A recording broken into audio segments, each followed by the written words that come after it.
Welcome. Welcome to a wonderful study of Luther's Works, Volume 42. Now that may not sound very interesting, but it is. It's Luther's Devotional Writings, and we're inviting you, join in. Let's learn from Luther as we hear his pastoral heart pointing us toward Jesus. Welcome to the study. Welcome to Luther Works, Volume 42, Luther's Devotional Writings. We will take and start our class exploring the introduction today, and we'll have 8 sessions covering the first half of this book. So welcome to the study. Let's gather with a word of prayer. The Lord be with you. And also with you. Holy God, we thank you that your servant Luther, ages ago, was so caught up with your good news that he spoke and wrote and shared. He was in love with you, O Lord, and so are we. So we ask that as we go through this study, that our hearts will be moved closer to you, to better understand who you are so we can better understand who we are, and that we can live in the freedom that you've given us through your Son, Jesus. It's in Jesus' holy name we pray.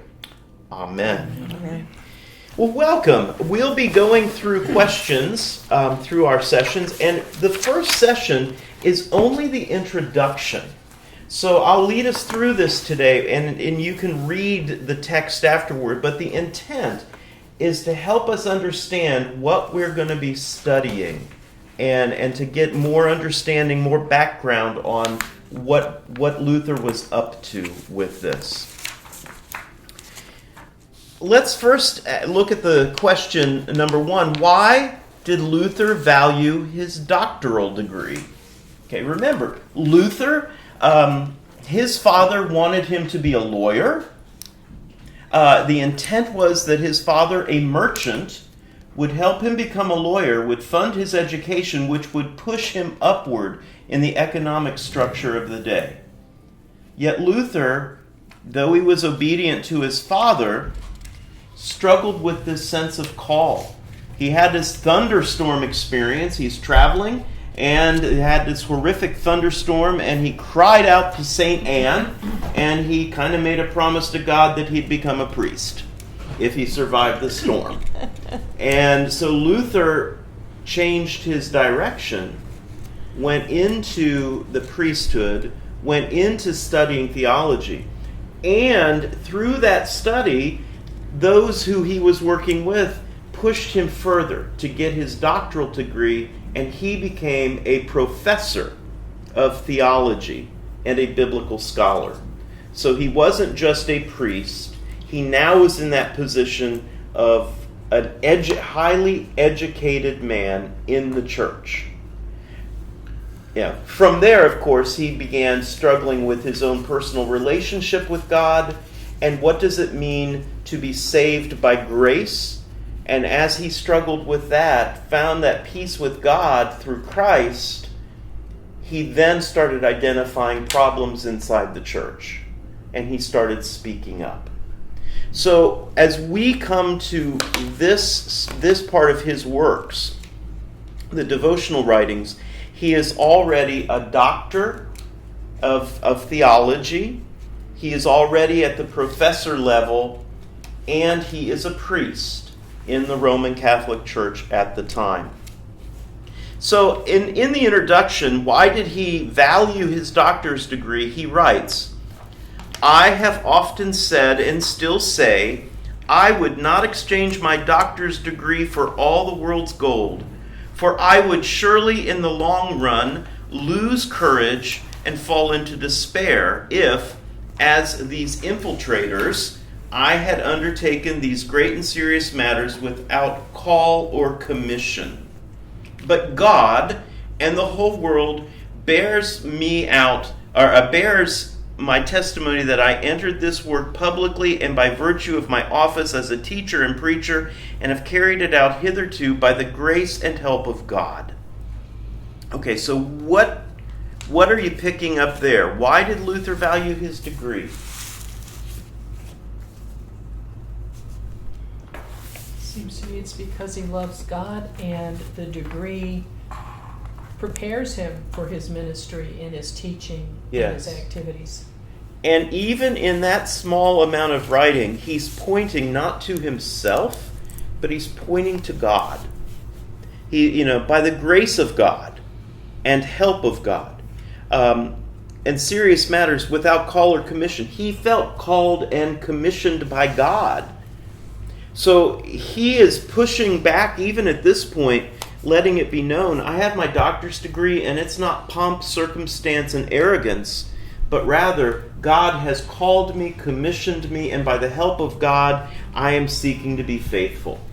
So we need to understand, that's how he's approaching his work.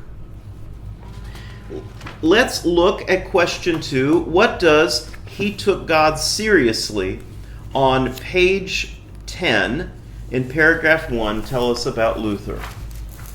The author, the editor who's writing this, is nonetheless, for Luther, theology was not a detached academic pursuit circumscribed by the walls, procedures, and customs and language of the university, but a matter of life and death. He took God seriously. Nothing is more important in man's life than his relationship to God. What does this tell us? What does this point us to? He took God seriously. Yeah. Nothing is more important in man's life than his relationship to God.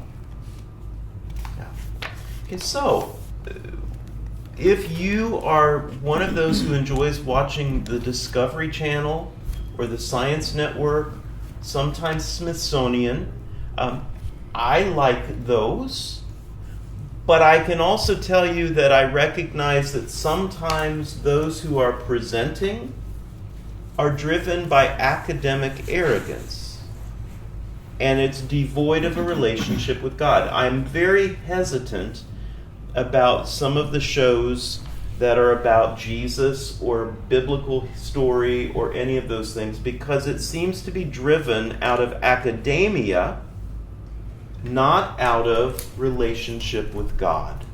In fact, some of them are driven out of an attempt to prove there is no God or that Jesus wasn't real. Yep. There's a professor at one of the universities in North Carolina, and he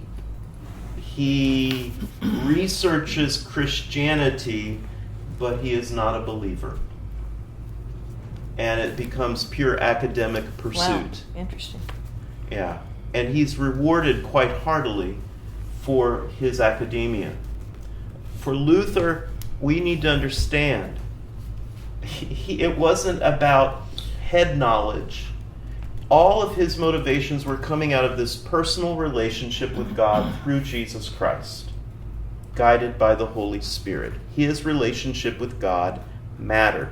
And we who are in that tradition of Luther, that also reflects that we need to tend to that. That's important for us. Our relationship with God matters. And it doesn't mean we won't have questions or we won't have doubts, but that we trust in this God who holds us and loves us always. What then, question number 3, what then is the function of theology? Paragraph 2 on page 10. So in that same paragraph, actually it's paragraph 1, page 10, rather, its function is to lead men to and strengthen them in faith. For Luther, faith meant specifically trusting God through Jesus Christ. Inevitably, Luther's classroom extended far beyond the university and the circle of educated students to whom he lectured there. So, if we can understand that for him, theology was not a mental activity, but rather continued to be about the relationship with God. So for those who are just who are watching, we just had one of our other classmates come in, and if we'll pass down a book, and we'll get her right up to speed.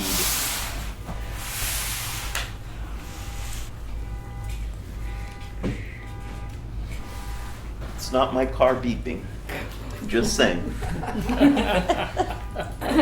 Number 4, why did Luther preach? So why did he preach? That will be in paragraph 2 and on page 10 in the book. Luther exercised his pastoral vocation in the area of preaching. In May 1512, he was appointed sub-prior of the Augustinian monastery in Wittenberg. This appointment involved preaching in the cloister and in the town church, whose pastor was ailing. Even after a successor to the pastor was appointed in 1522, Luther was frequent and often steady occupant of the town church pulpit. In addition, Luther preached on occasion at the castle church and elsewhere. It has been estimated that between 1522 and his death in 1546, he preached at least 70 times in a year. In later years, he recalled that in the year 1517, he preached as much as 4 times a day. So why did he preach?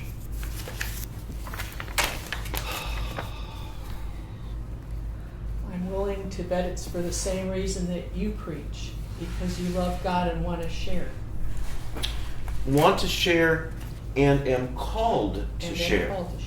Yeah, it reflects again what we've just been hearing about Luther, that it really matters to him about his relationship with God and his sense of call and commission, that he can do nothing but. This is what he must do. So let's look at question 5. Luther was in constant touch with life on the mundane levels. Explain. So I'll read this, paragraph 3 and 4 on page 10. Listen, and then you're trying to figure out, Luther was in constant touch with life on the mundane levels. To explain that, what's that talking about?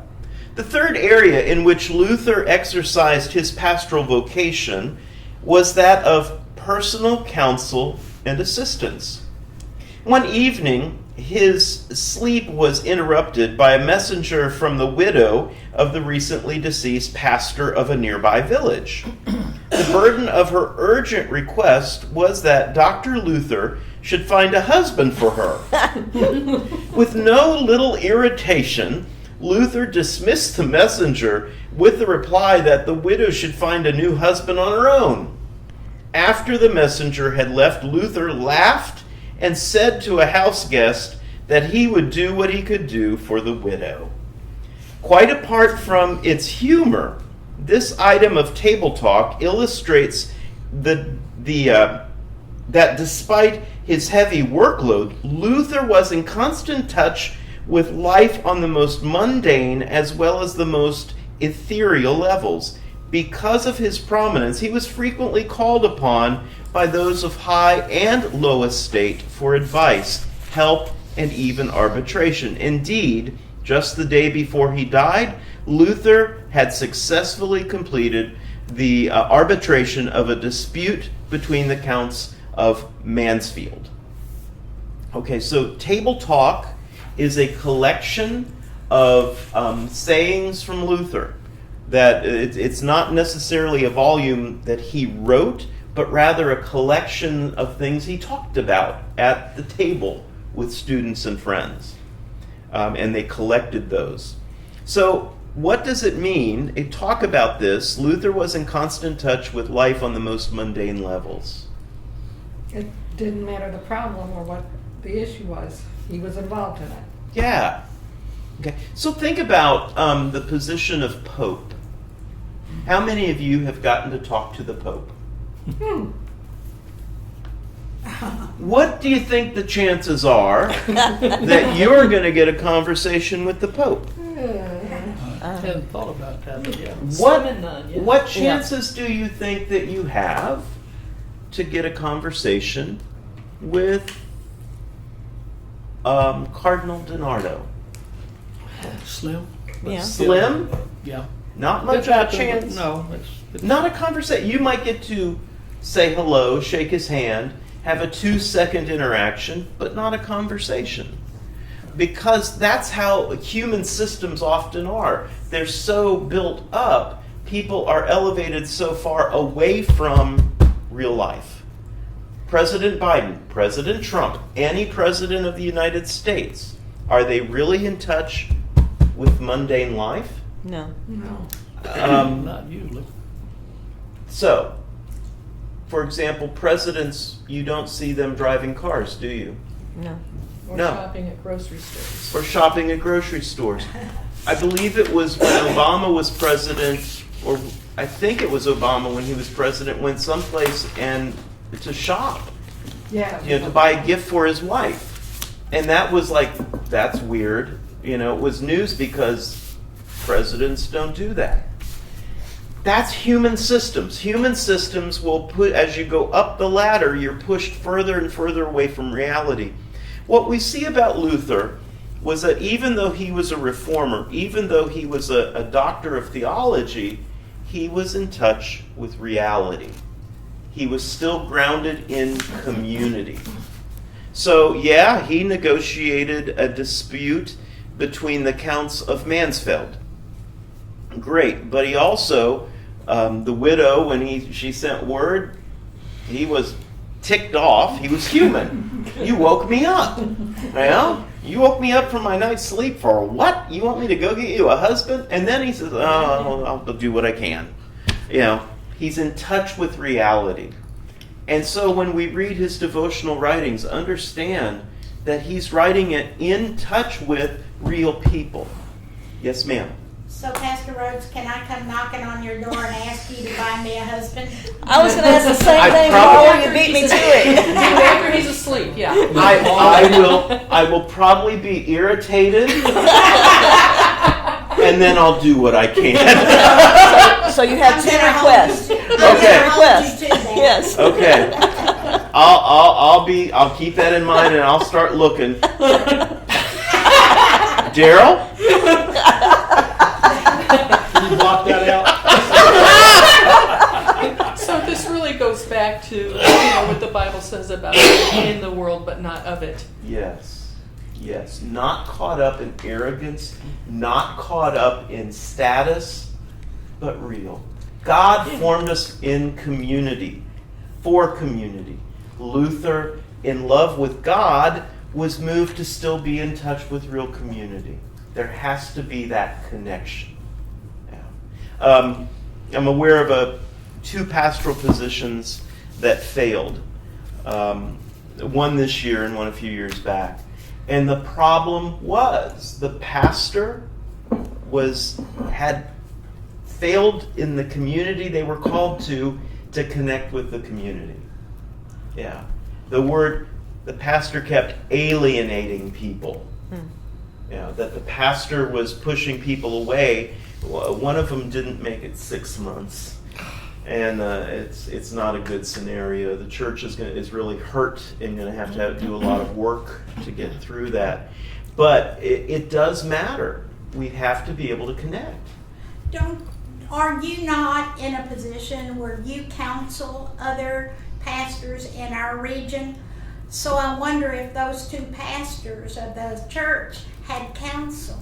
Do you know, or? I don't know. They were in other synods. Uh-huh. So I just am aware of the situation. I don't know if they got counseled or not. Yeah, And the bad I part wonder is if they knew that it was their behavior.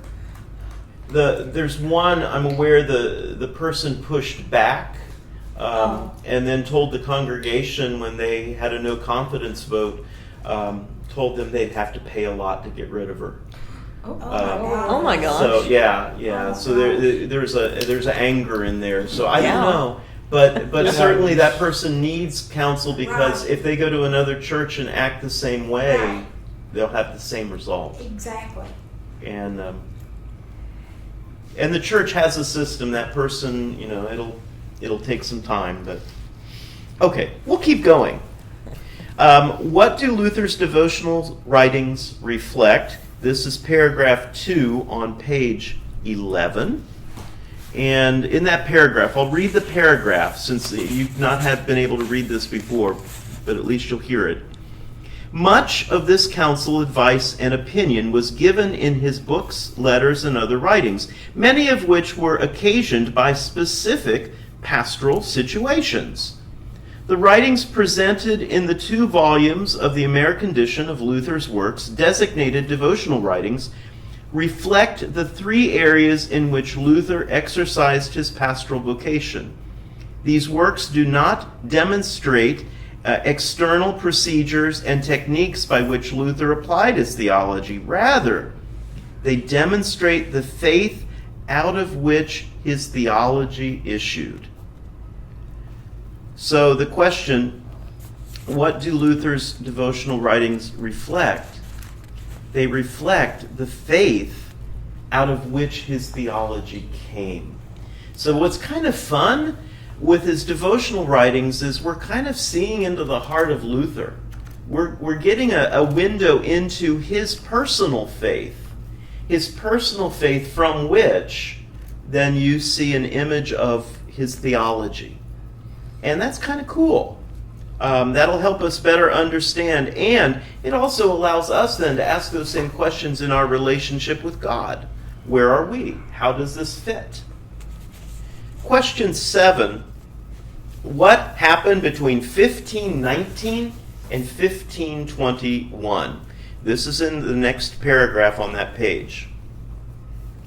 The first volume of devotional writings illustrates Luther's exercise of his pastoral vocation during the crucial years of 1519 to 1521. Does anybody remember what maybe happened in that time? Next line.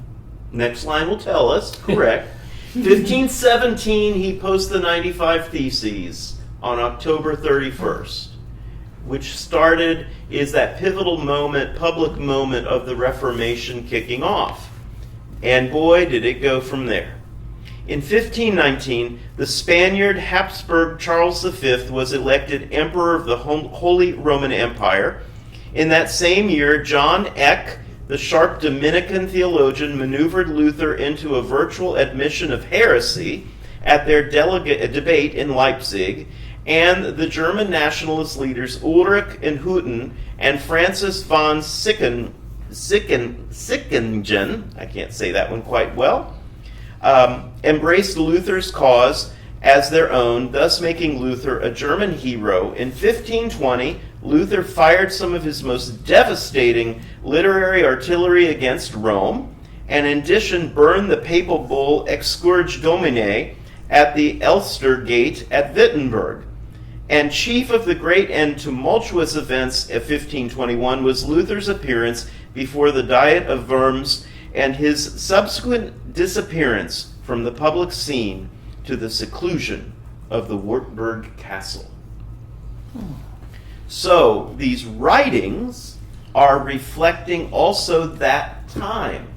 This was horribly tumultuous. Because of his 95 Theses and the pushback that then came from the Roman Church, he was deemed a heretic, which meant the church would take the potential option of killing him. He was put on trial. He was being tested, and he stood his ground in faith. And after the Diet of Worms, what takes place is that his own supporters from Prince Frederick end up taking him captive. And as you see that portrayed in the movie as they try to reenact this scene, Luther wasn't sure who was taking him. But he was taken by his own people for safety. And he was kept at the Wartburg so that those supporting Rome could not get to him. So this was a horribly tumultuous time. This was a scary time. Yet we also see in that time of uncertainty, he clung to his faith. And that's what we see being reflected. What notably happened between 1522 and Luther's death in 1546? So this is in the next paragraph. The contents of the second volume range over the years 1522 to 1545, the year before Luther's death. These Turn this thing off. Come back on. These were the years during which the Reformation underwent the transition from a movement within the Roman Church to a distinct and separate expression of the Christian faith. It was also during these years that the diversity of the Reformation asserted itself and the antecedents of Protestant denominations began to emerge.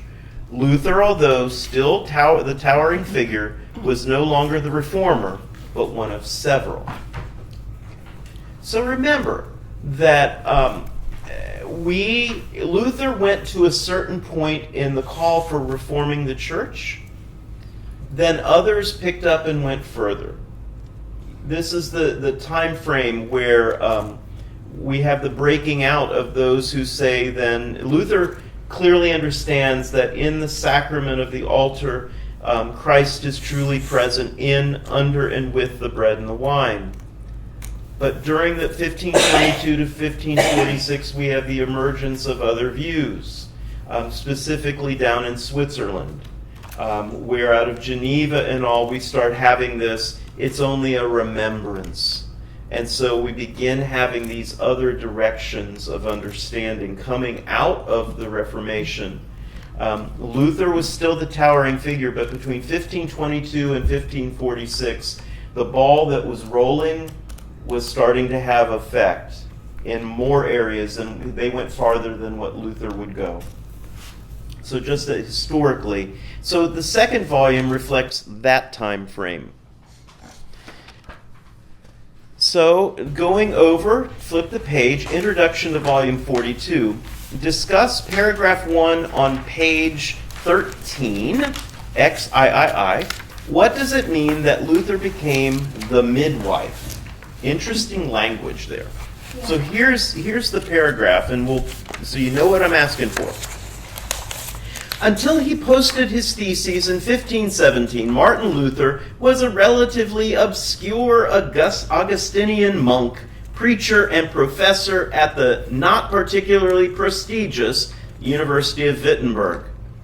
As the content of these theses became known, Luther was catapulted into fame among the sympathizers and infamy among opponents. By calling into question not only the administration, but the very validity of the Roman Church's system of indulgences, the reformer became the midwife of the widespread yet varied movement which had been gestating for more than 2 centuries. By the end of 1521, he was the most controversial figure on the European continent and the hero of the German nation. During these 4 years, he moved steadily and rapidly away from the medieval Catholicism toward an evangelical Christianity. We'll stop there. So discuss, what does it mean that Luther became the midwife? Some of you in prior classes may be able to answer this if you think about it. Kind of the facilitator. The facilitator. Yeah. He brought forth the birth. Yeah. Yeah. The reality is Luther's ideas were not necessarily all original. These are issues that were already gestating, already being discussed, already of concern in the church. The church had power, and the church's power was to suppress. So a century prior to Luther, we have John Huss, who has very similar ideas and was burned at the stake. So we know that Luther's reforms were not just suddenly popping up, but inside the church there was a struggle for a few centuries. Medieval Catholicism, the Catholic faith formed between, say, 1080 and 1400, had lots of changes going on, including, that's when they solidified the celibacy of priests. That is the era in which They created more of the indulgence sort of stuff. That's also the era when they were building up Rome. And then, as during Luther's time, they were collecting money to build St. Peter's Basilica in Rome at the Vatican. So his ideas, though he clearly stated them, were building on problems that already were being identified. And he put them in such a way. And the other thing that matters is to understand Luther would have just been an obscure person in history, except that the printing press was now available. Because of the Gutenberg press, it became possible to quickly generate and distribute his writings. And that changed everything. That technological advance shifted everything. So, okay, let's go on. Number 10, this is our final question for today. What makes Luther's devotional writings different from his other writings? And so, if you go on to the very next page, I'll read some of this. There are a few things here to pick up on. First, the reader will note the almost total absence of polemic. To be sure, Luther is critical. He does not cite abuses and errors. But these passages are amazingly mild, even subdued in tone. There is no sensationalism about them. Okay, so what that means in his devotional writings, he's not writing it as an argument against Rome. He's writing pastorally to a person, to individuals who want better understanding of their faith. Okay? I love that. Isn't that cool? Yeah. So we'll get some, he'll have his few barbs in there every now and then, but it's not like some of his other writings that are being, for example, some of his writings are to the Pope or to the electors. These writings are different in that they're pastoral. So they're meant to speak to the heart of another believer in Jesus. Second, there is about these writings an air of detachment from the specific historical events and circumstances in which Luther was enveloped. His very life was literally at stake, yet he neither speaks nor alludes to these circumstances. Perhaps it is precisely this very absence of personal and contextual references which adds strength and vitality to what he has to say. The truth he espouses and affirms transcends even the struggles in which he engaged, although his messages clearly reflected his own inner experience. Thus, the preacher-pastor subordinates himself and his struggles to the message with which he is entrusted and to which he is committed. So even though he's struggling, even though he may even be scared, he's not putting that out there. He's rather answering pastorally. He keeps pointing to the faith. Is he doing these writings while he's at Wittenberg? Mm-hmm. How long was he there? Well, he was at Wittenberg for a long time. Between 1519 and 1522, he's at the Wartburg in hiding for a period, and then he's back at Wittenberg. And he dies, he was still a professor at Wittenberg when he died in 1546. So he spent most of his life in captivity like that? Or well, no, safe haven? for a period at the Wartburg, but after that, after 1522, he was much more free because there was protection at that point. Protection from who? From his enemies. I know from Rome. Okay, his friends protected him. Yeah, the not electors. The government. Correct. Well, in fact, it was the government, if you will. Just government was so different. When the electors signed off on the Book of Concord, they vowed protection for him. So the German princes are the ones who protected him. Okay. Under the auspices of the Holy Roman Emperor, Charles V, who did not want to push them too far. There was a whole lot of European politics going on. But Luther was protected. Rome was held back, and Rome still had tremendous power. But in for Luther, He was getting these writings out Mhm. by that press, Gutenberg Mhm. press, Mhm.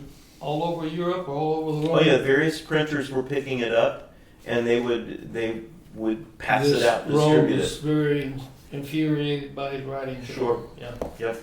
And it was at Wittenberg, was it not, where he was translating the Bible? At Wartburg. Mhm. At Wartburg, not Mhm. Wittenberg. Yep. Yep. Translated the Bible into German, German.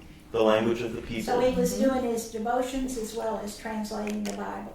Yep. He was a busy man. Extremely busy. Extremely busy. So going a little further. Third, there is a disciplined brevity in these writings which is by no means characteristic of Luther.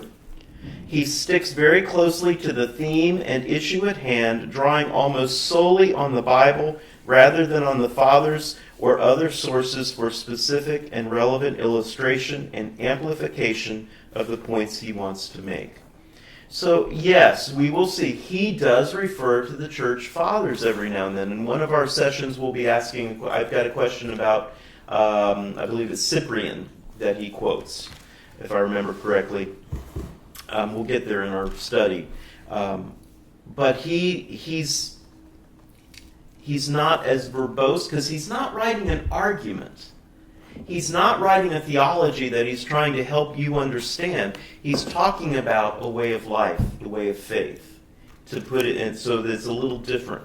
Fourth, these writings exhibit a distinct restraint on the part of the reformer. Although intellectually and religiously far advanced beyond those to whom he addresses himself, Luther begins where they are. He still employs the forms, terminology, and imagery which shaped the piety and thus the whole religious outlook of his era. But he uses them to communicate the gospel. He does so without compromising the gospel.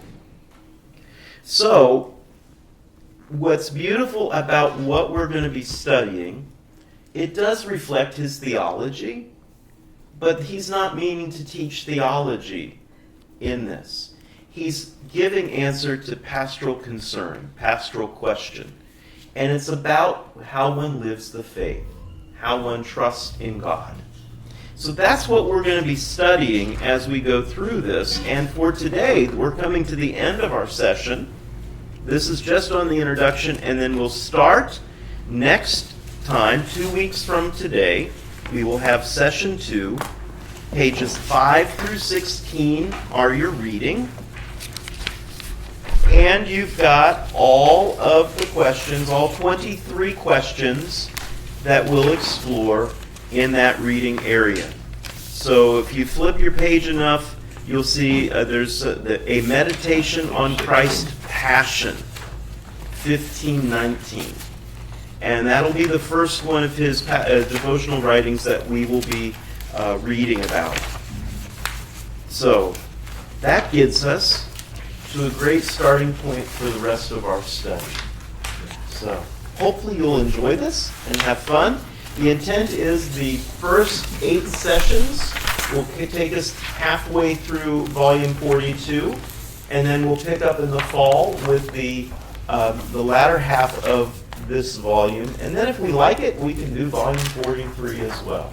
So we'll just see where it Phil goes. was trying to reach the general population rather than talking to the hierarchy Yep. in his teachings, right? Yep.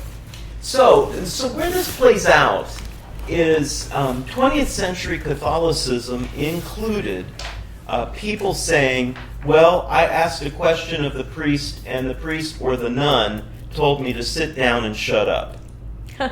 Believe what you're told. Don't ask questions. I can Well, it's a vouch for mystery. that. My wife was Catholic when I married her.